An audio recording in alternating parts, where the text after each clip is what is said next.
So SEC Media Days start today, and a story we're going to hear a lot about is Tennessee just got hit with an $8 million, almost $9 million fine from the NCAA for their recruiting violations when Jeremy Pruitt was the head coach.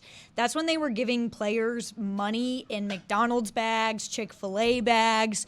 It was one of the most egregious recruiting scandals the NCAA says they've ever seen, over 200 violations.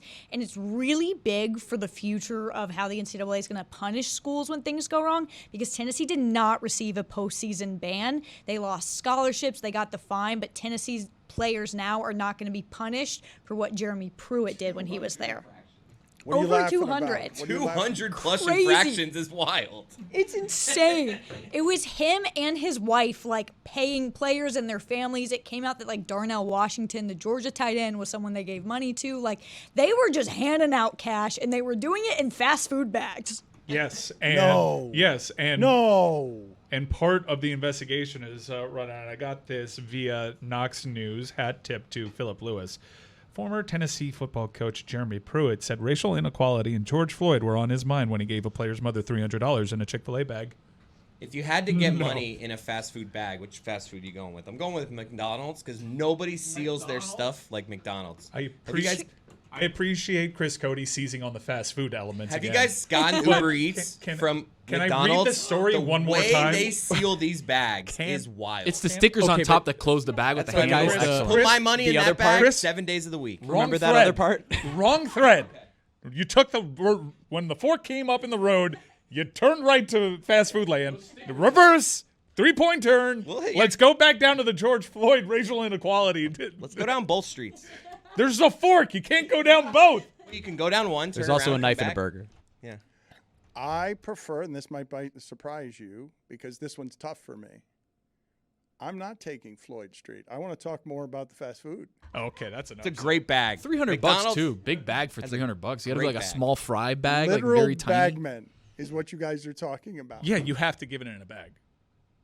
Someone, I think, Tony, when we were talking about it before, just give the cash. You can't just give cash. People can see the cash. $300, and your name isn't just cash, man. It's bag. Roll that up. The Subway bags last for me. Yeah, because it's in a plastic bag. See, I like the Chick-fil-A because you can put it in the little nugget container, so you can close it. Yeah, it's secure. Throw a little sauce in there. That bag, and of course, this is my experience. It may not be everyone's. Is always greasy. Yeah, do not go Five Guys bag. Oh, wow. That wad, the bottom will fall out of that thing. The wad fell out the bottom one time on me. Uh-huh. Not that I do that. Hell yeah. We can agree that the best fries, I've always thought McDonald's. But it's Five Guys, correct? Cajun dust on that is, it's just too much in terms of, and it does occupy the fast food lane, but it's not really fast food. You have to get out of your car. It's fast casual.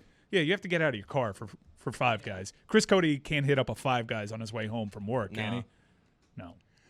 I have seen unending lines wherever I see a restaurant or a fast food establishment I've never been in, Raising Cane's, and I'm assuming based on the way that people are coming out because it's on the beach and stuff, is this just chicken tenders and French fries is basically all they're making there? Because it's mid. Is that It's good? very mid. Whoa. Is it very mid?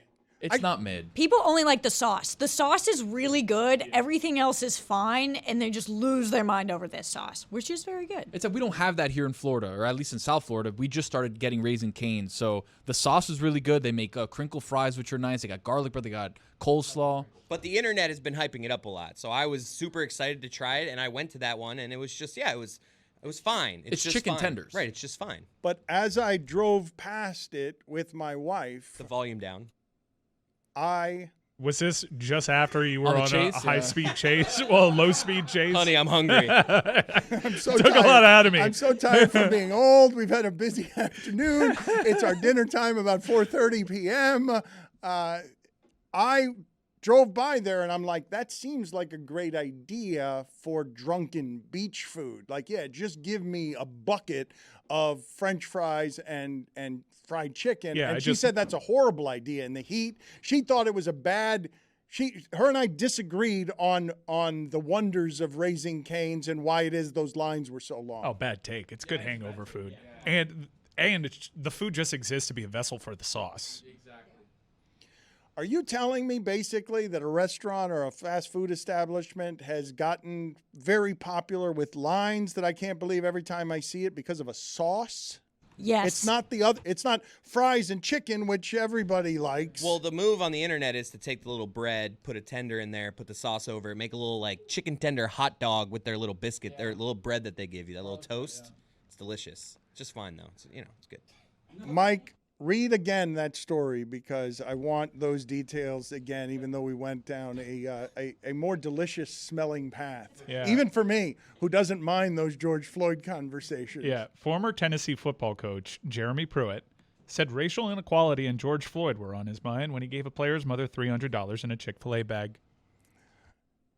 Good bag. The Chick-fil-A bag is such a funny detail. That's a good bag, I'm telling you. It's very the second white, best. though. Second No, on my one of dad's the list. most- Again, Second on my Why dad's are we list. still here? that is not more absurd than when Jeremy Pruitt is literally dropping off a bag.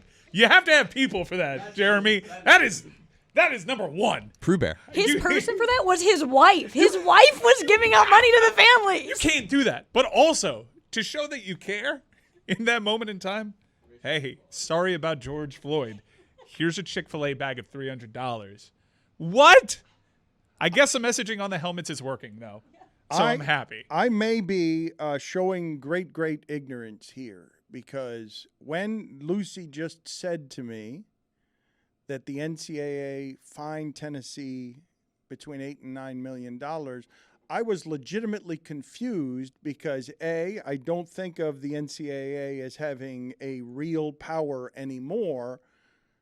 I also, and this part was even more surprising to me, I didn't know they could do that. I didn't know it was allowed to give a monetary fine to a school. And when you give that number, it makes me wonder, where does that rank with like biggest fines the NCAA has ever given? Because I don't think of the NCAA taking money out of athletic departments. It is one of the biggest fines the NCAA has ever given, and the reasoning behind the $8-9 million mark is because that's what Tennessee would have lost if they had not gone postseason. So that was their sort of rationale in charging but that that's how much. I've always what I always thought of the NCAA punitively, how they could take money is only by taking away things that make money, not by just going to your athletic department and being like, hey, out of your budget, give me $9 million because you guys are the most idiotic of idiots. Yeah, and entering a season with a postseason ban has a lot of ramifications. It affects recruiting. It affects your bottom line. It affects the general interest level. It reflects the job security that staff has in there. To take that off the table and just be like, here's this $8 million fine. Oh, you've just encouraged way more people getting affected and touched by George Floyd's slaying and handing way more bags of cash. I see this happen, and because of my persecution complex and general ego, I think if that were Miami, this would be all over the place. It's the details are so great, like they're so ridiculous. Don't sleep on the Starbucks bag, though. It's got some good depth to it. It Good can get handles, wet. too. Yeah. I look at what it is that you just said to me, and I say, if you want to charge me $9 million and you want to shame me with the details of our athletic director and his wife who are giving out money in fast food bags, but the result is I get the season Josh Heupel got last season, every program in the country except maybe Alabama would take it. Would Tennessee, that's as good a Tennessee team as we've seen in how long? Since like Fulmer? Since 98. So if the result is if we can make a direct correlation between money and fast food bags made Tennessee that good at football when they stunk for a while. Butch Jones was an embarrassment at Tennessee because he couldn't resurrect a football tradition power. So this happened during the Jeremy Pruitt era at Tennessee. They were really bad. They were not winning many games.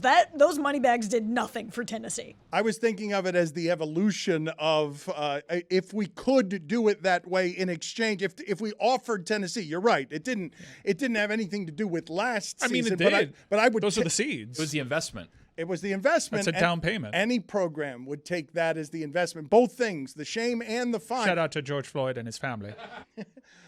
How much do you imagine that Tennessee's season What would I have to fine Tennessee to make it actually not worth it? Nothing. Jimmy Haslam will stroke a check, and that'll be that. No, nothing. This is a new dawn in college athletics where there's actually no penalty for when you even break the rules, because that's breaking the rules.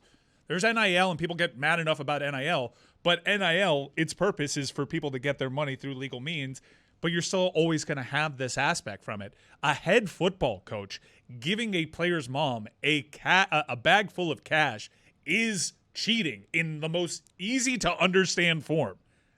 I think what's so interesting about this is Tennessee also lost scholarships, but Mike made a great point in the sense like, okay, you lost a scholarship, but you can get an NIL fund that will cover all your tuition.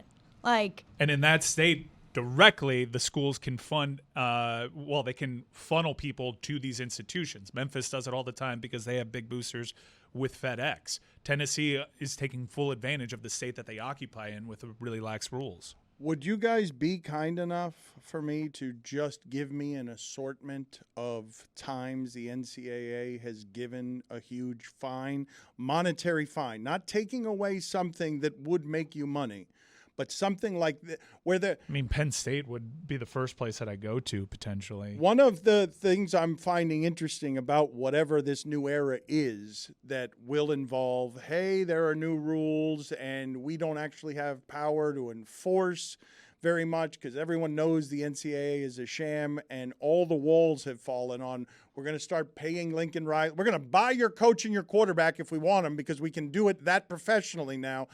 I want to know what the countermeasure is if you are a governing body and an $8 million fine is something that doesn't end up mattering. Only things that would affect winning and losing, taking of scholarships, are punitive enough to actually deter behavior. I got to tell you, I found out that throughout the Jeremy Pruitt Alabama discussion, he never actually got hired over at Alabama. And the reason why he wasn't hired was because this was hanging over it. And I knew that it had to be bad for Alabama to not take a chance on him. But I didn't expect it to be $300 in a Chick-fil-A bag bad.